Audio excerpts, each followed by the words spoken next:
to the Quiet Warrior Show, where we help top leaders find their pathway to incredible success and a lifetime of happiness. Here is your host, Tom Dutta, the Quiet Warrior. Welcome to the Quiet Warrior Show. My name is Tom Dutta, and I'm excited to have on the show Traci Medford Rosow and Kevin Coughlin. Kevin and Traci, welcome to the show. Thank you so much. Thank you. Well, that's awesome. And I know we were chatting just before we started the tape, and you're in the heart of New York City. Apparently there's fire alarms or fire trucks and the hustle and bustle of New York going on, the church bells. It's just awesome. I'm up here in Vancouver, British Columbia, Canada. So we're just excited that we were able to connect with you both. So I'm going to set this up before we get into the conversation so our audience understands a bit about the two of you. We'll start with Kevin. Kevin, you've appeared on numerous radio and television shows. You inspired a CNN story chronicling your experience living as a blind person in New York City. It was instrumental in establishing the first blind advocacy program. Your story, Blind Injustice, was featured on the CBS Evening News. It's pretty exciting, and I know we're going to hear more about that dramatic story. Traci is no stranger to the Quiet Warrior Show. Traci, we had you on talking about a book you wrote called Inflection Point. It was an amazing book. You're an award-winning author, Amazon bestseller. You're a partner also in the New York law firm Richardson and Rosow, and founder of the College Education Milestone Foundation. So you're really a giver. And you too live in New York, and obviously you met Kevin somehow through your journey. I want to start off with a couple things about your story, and then we'll open it up to get into that. First of all, Kevin, you woke up one morning in 1997 and you couldn't read the newspaper. Wow. Even the bold headlines are fuzzy, you said. Kevin had no idea that he was carrying a rare genetic disorder, Lebers, hereditary optic neuropathy. Within 5 days, Kevin, you were blind. 15 years later, you caught what seems to be a glimpse of light in your bathroom mirror. And this is the only documented case in the world of a non-medically assisted regeneration of the optic nerve. Oh my God, I mean, I'm Unblinded. It's a book you both co-authored. It's a story of miracles within miracles and this whole incredible story of redemption and hero. Tell me more, Kevin. Let's start with you. Take us back to that moment when you realized this was happening. Get us into that story. It's difficult to put into words. I was reading the newspaper one Saturday morning, and at first it was the real estate section that I was having difficulty with. The next day it was the main print, in the large print in the New York Times, the headlines. And was going out to visit my parents on Long Island, and just realized everything was fuzzy. The signs, the street signs, the train information board, everything was blurry. Went grocery shopping for my mom out on Long Island and realized I couldn't read the grocery list, whereas a couple of short weeks before I could read everything on her list. So it was shocking. I had 20/20 vision before. I was a thoroughly visual person, so I didn't understand it. I didn't know what was going on. Yeah, I mean, I made a note here mentally from reading the book. And by the way, everybody, the book, we'll plug it at the end. You got to get it. You got to read it. You got to give it a review. Certainly pass this one on to somebody else. It's unforgettable. It's called Unblinded, One Man's Courageous Journey Through Darkness to Sight. The cover is stunning. And now that you've started telling us about the story, Kevin, I mean, I wrote down that you were 36 years of age. For the listeners, and me, myself, I can't imagine at that age waking up all of a sudden and understanding that my sight is slowly disappearing. Traci, why don't you chime in and tell us how the two of you met? I think there's a bit of a twist in that as well. So one morning, it's actually Easter morning in 2016, my husband came back from walking the dogs, and he literally walked through our apartment door, breathless with excitement and shaking and sort of screaming out at the same time, "Do you know that blind guy in the neighborhood?" And I didn't know Kevin, but I knew of him because we live in the same New York City neighborhood, and I had seen him walking with his guide dog. He said, well, he can see. So, of course, my pharmaceutical background, I said, is he on a new drug? Is there a new drug out there? And he said, no. And then I said, did he have an operation? And he said, no, he just can see. And that was my introduction to the miracle of Kevin Coughlin. Well, it's pretty amazing. I mean, I want to go back to that period in time again, Kevin, and talk with you on that. I read a few things about you as a person. I mean, you blow my mind. I mean, there's so many connections I made to you. First of all, what a great man you are. But you listened as a child to Elton John and Billy Joel albums. Man, I have my albums still, and I blow the dust off them. I just saw Rocket Man. And then I read somewhere that you were a photographer. So all of a sudden, losing the gift of your sight, it took you into this dark place. You know, some people, when that may have happened to them in different circumstances, may have given up, may have turned to, no pun, the dark side, drugs, alcohol, maybe even not being able to get back out of that. And here you were, you navigated for quite some time, many, many years, until this regeneration started. Take us through a bit of that. How did it feel? What do you experience emotionally? What were your highs and lows? Okay, I wasn't quite as noble or amazing as you said, in the sense that I had years and years of anger, and part of the way I coped was by drinking. And whenever the pain, the loss, or the anger would come up, all those difficult feelings related to the loss of my sight, after being such a visual person, I would just grab the bottle of vodka. And it worked. At least it worked. It worked for a time. It worked for many years. But it was a painful time, and the anger lasted for years. And I really didn't have access to the anger. People told me, how angry I was. So it took years of therapy and learning to meditate to get over the anger. But that's another answer to another one of the questions, I'm sure.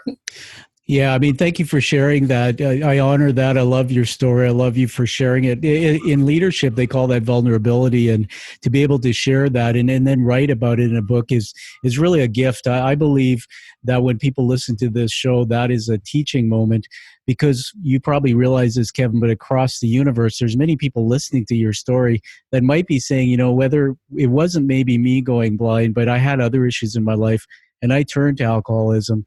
My father just passed away a year ago. He was an alcoholic. I saw that journey in my life. There were times where, I turned to that as a way to numb the pain I experienced from chapters in my life.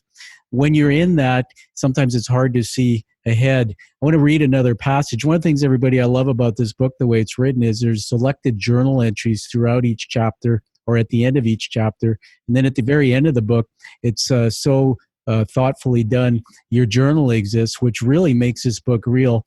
On April 14, 2014, you wrote, "Today is the first day that my vision appears to be worse. It is gray, blurry, and exceedingly pixelated. However, I feel with every ounce of my being, every cell, that something incredible is stirring. My optic nerve is undergoing a gut renovation, a rebirth." And I saw Theodor Leber, tell me if I'm pronouncing that wrong, the ophthalmologist, a German ophthalmologist, who actually described this particular issue in 1871. It is genetic, hereditary. Tell us what you can about that, and about the experience in navigating through it, and being one of the first people that really has recovered from it. So shortly after I was diagnosed with Lebers, I went for DNA testing to determine that I did have the gene that produces Lebers hereditary optic neuropathy. I had never heard about it. It was, one of those genetic things. It really was only in the 80s that this was identified. So, before that, people didn't know what the problem was. And generally this condition affects boys in their teenage years, and sometimes women as girls as well. But it was very odd for someone in early adulthood, me at 36 years of age, to lose their vision, and also so suddenly and dramatically. So I didn't fit the profile of, someone who normally has this condition. Yeah, absolutely. Now, doing the math in my head here, I calculated about 15 years from the time you lost your sight to the time where it started to reappear. You can, when I give it back to you, correct me if I'm wrong on that. But here's the thing that blew my mind about your story. You talk about in the book using a cane to walk. You introduce us to a guide dog named, I believe it's Ruger, and all these things. And many of us average people who are now in this journey with you, you've really put us into the story. We have no idea what it feels like to go through the world blind, to use a cane, to experience what most of us use our five senses for. Tell us about, just help us understand how it feels to walk down the street with a cane and having to use a guide dog and experience the world. It's incredibly isolating. And there were so many times where I felt invisible. You just feel invisible navigating the world. And just not, another part of the isolation is caused by not having access to nonverbal cues, body language, eye waves and nods and blinks and those, affirmative things that we get from other people. Just not having access to that is very isolating. But interestingly, that said, the logistics of the blindness was the easiest part for me. For some strange reason, I think because of the booze and because I was drinking while I was learning all the rehabilitation skills, the cane and the dog, I was drinking. So because of that, all of the logistical stuff was surprisingly easy, but all the feelings related to it, the pain, the loss, and the anger was much more with me for much longer and took so much more to adjust and come to a level of acceptance about. Yeah, it's pretty amazing. I was thinking about the connection and the threads in everyone's story. Somewhere there's a connection. We're all supposedly connected by this thread, and so you fell into this, I will call it quiet desperation for this long period of time. Traci, tell me about when you met Kevin and you started writing this story and learning about his journey, and how you saw your lifeline connect, if any, in any way to his lifeline. Well, I think that within the first few visits with Kevin, my life was profoundly changed. We had an immediate bond. Yes, we did. And I believe, I thought, if this man can rise above the knocks that he's been given, which are far more devastating than the things that I've endured, then I certainly can too. And it catapulted me into a very intense period of looking inside myself and trying to heal myself at the same time that I was working intensely with Kevin, helping him to write his story. Yeah, thank you for sharing that. My heart's growing here just listening to both of you. The thing that impacted me is after you said that is when Kevin said the bond was immediate. That is amazing to me.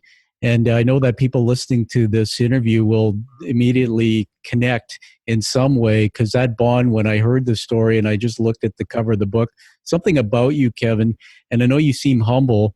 There is greatness in you, man. You just need to know that. The thing about the cover of the book is when I look at that picture of you with the dog, it just feels like I've known you before. Maybe it's this aura that comes through you.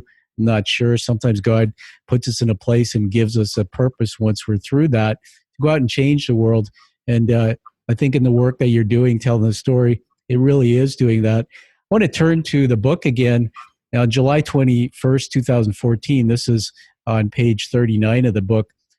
You wrote in your journal, Patience, Prayer, and Turmeric, the foundation, the cornerstones of my journey out of the darkness. I looked at that because my roots are to India. My parents are Fijian. I thought turmeric, I have that with honey every morning. And I know what it is. I went, what? And then prayer. So far, we haven't talked about your faith. I've learned a lot about faith in the last 10 years of my life. Just tell us about that. What does that mean, patience, prayer, and turmeric, the foundation? So early on, after I was diagnosed, I did some research online and found that the only thing known to help nerve regeneration was a diet rich in antioxidants. So one of the spices that's richest in antioxidants is turmeric, and the other is cayenne pepper. So I started immediately after seeing those first shadows in August of 2013. I started taking turmeric in this is going to sound crazy, but in a blueberry or lemon yogurt twice a day, and cayenne pepper I would mix in warm water, and I would have that 4 times a day. So they're not only antioxidants, they're anti-inflammatories, and I think that sped up the early part of my healing. And in terms of prayer and my spirituality, that's been a process as well. I had been raised Catholic, and at the time of the blindness was kind of what one would say a lapsed Catholic, and didn't have any sense of spirituality. The God of my youth was kind of a harsh and punishing God. So in sobriety, I found more of a higher power of my understanding, who's kind and loving. So that's been my journey. But I started praying more and more throughout the process. My journey once my sight started slowly returning. I hope that answered your question. No, it does. Thank you. And as a baptized Catholic myself, and somebody who comes from an early part of life that wasn't as great as it is today. It's funny when you said it that way. That was exactly how I saw my faith. I kind of gave up on it, and then found it again, and it's changed my life. So thanks for blessing the audience with that answer. I want to go back to you, Traci. I didn't say in your bio, but you have a lot of experience from the pharmaceutical industry. I believe you were Senior VP and Chief Intellectual Property Counsel, Global Head of IP Litigation, and General Counsel for Europe with Pfizer. Wow, that's a lot of words, but a big responsibility. And I'm just wondering if in the world of pharmaceuticals, in this particular Lebers, the disorder that we're talking about, is there any hope of some way a medication being used for others? Is there any discoveries that are being made, or any attempt at that, maybe to replicate what has happened with Kevin with his recovery? Well, I've been out of the pharmaceutical industry for 10 years, so I couldn't be certain what is happening with the research these days. But I have seen on the Lebers hereditary optic neuropathy Facebook page that they're working with the drug, which I can't pronounce. Do you know how to pronounce it? Ideltabine or something like that, which is having some marginal success. But as of now, Kevin is the only known human being in the world who's ever experienced a spontaneous regeneration of the optic nerve. So I don't think anybody really knows what he did or how he did it or why it happened. But it certainly, it wasn't a result of medicine. But there is one drug that I do know they're testing right now. Okay, thank you. We'll follow that with interest. And I'm sure this book is getting, and all the media work you're doing, Kevin, is getting more awareness and interest to try and replicate what has happened with you. I want to go back to the story before we get into the light. I mean, I guess we'll say we'll go from the dark to the light. When you were in that period of time, I'm just guessing, but I would imagine that you were navigating through life not expecting that you would get your sight back. I mean, this just happened unexpectedly. What did you turn your life into? What were your hopes and dreams?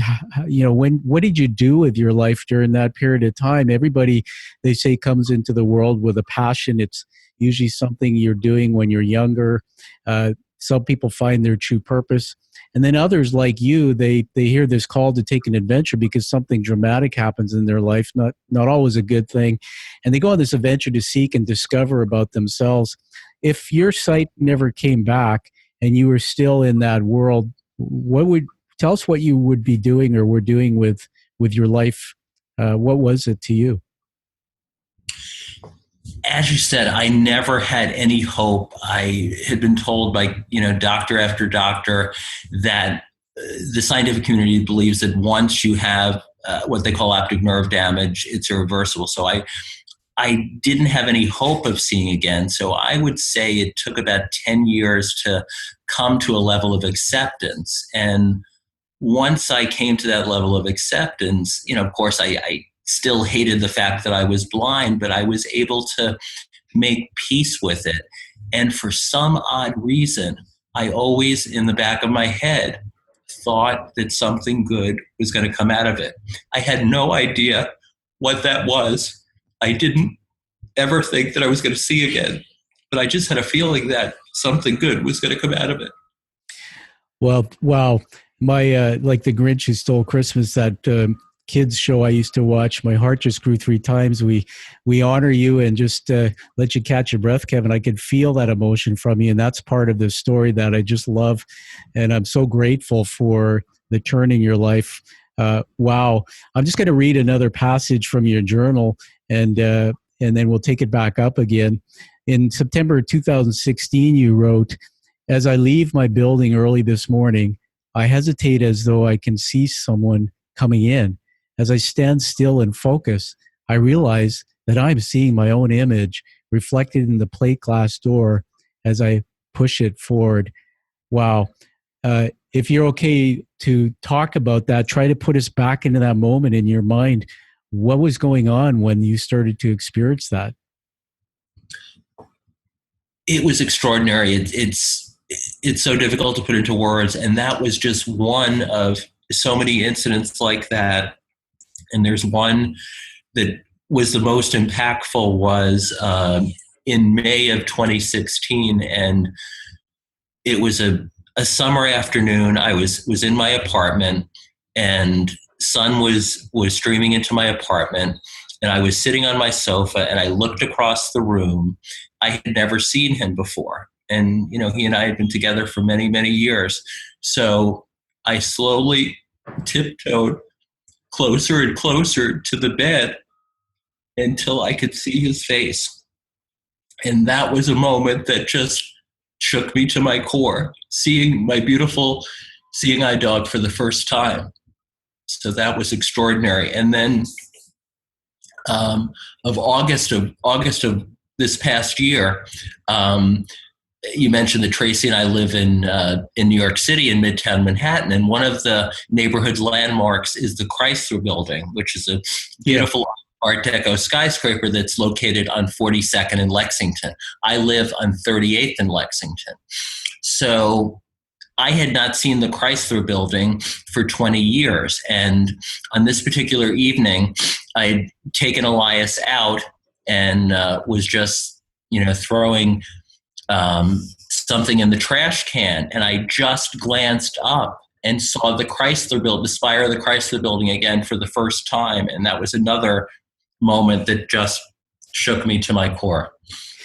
Wow, that's pretty amazing.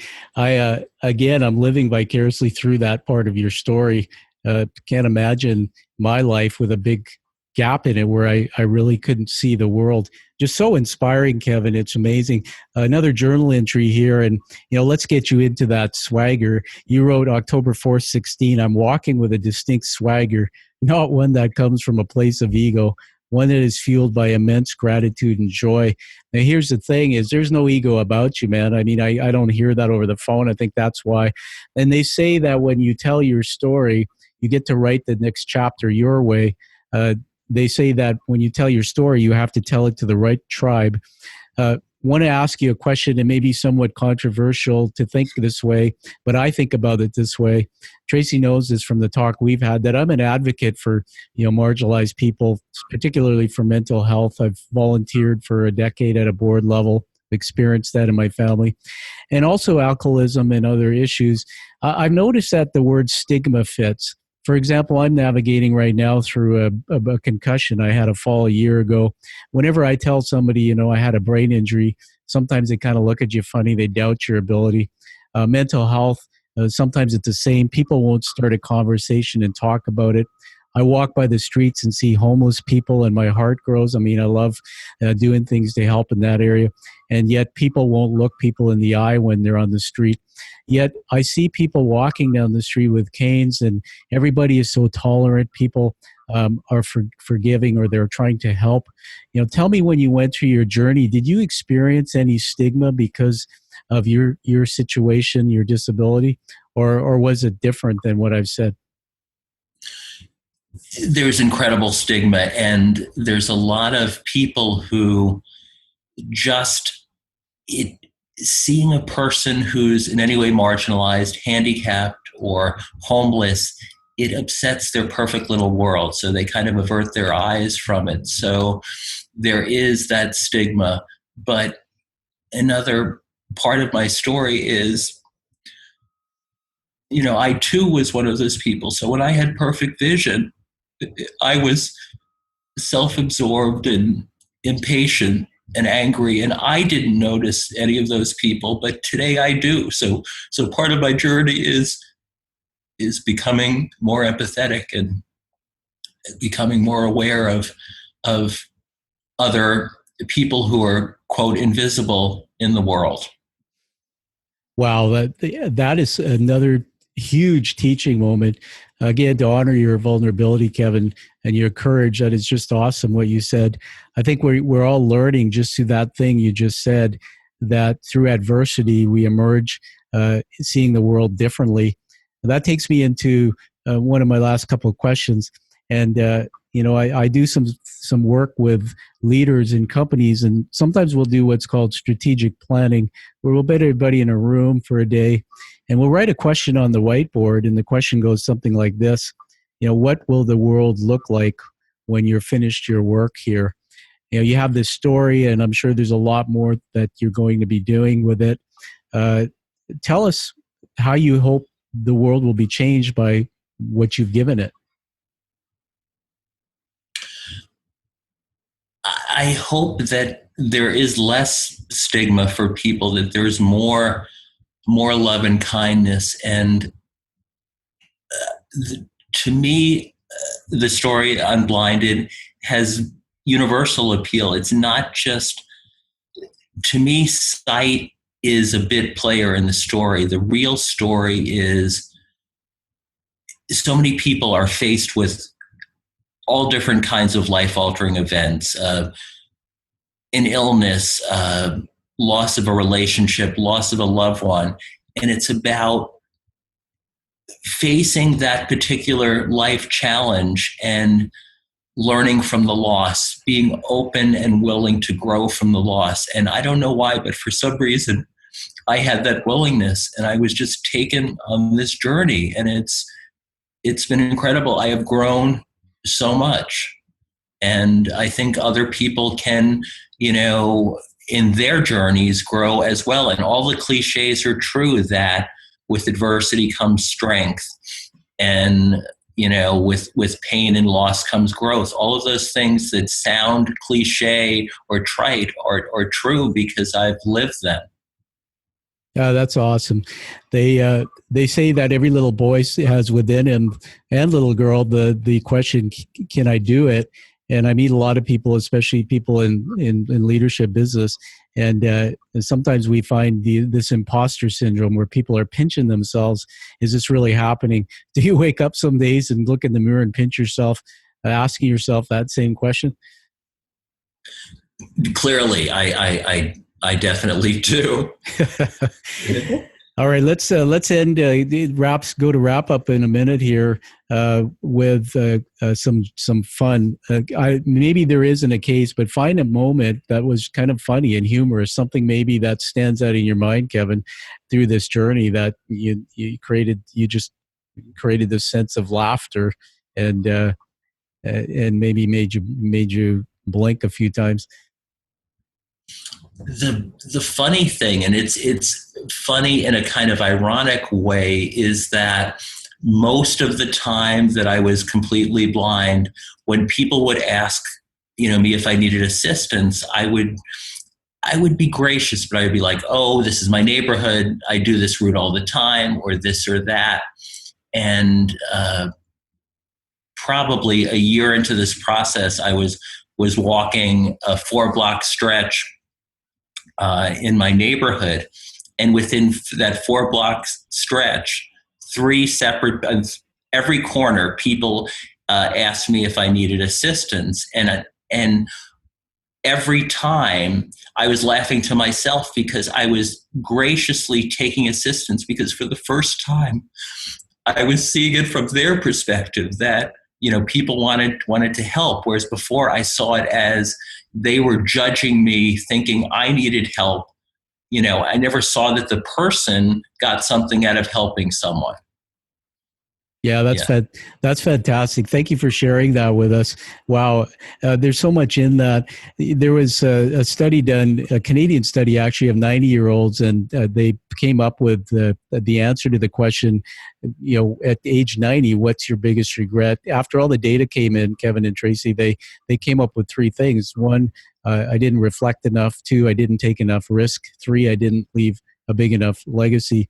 To both of you with this book and the work that you're doing, particularly you, Kevin, in so many ways, what do you hope will be the legacy with this work?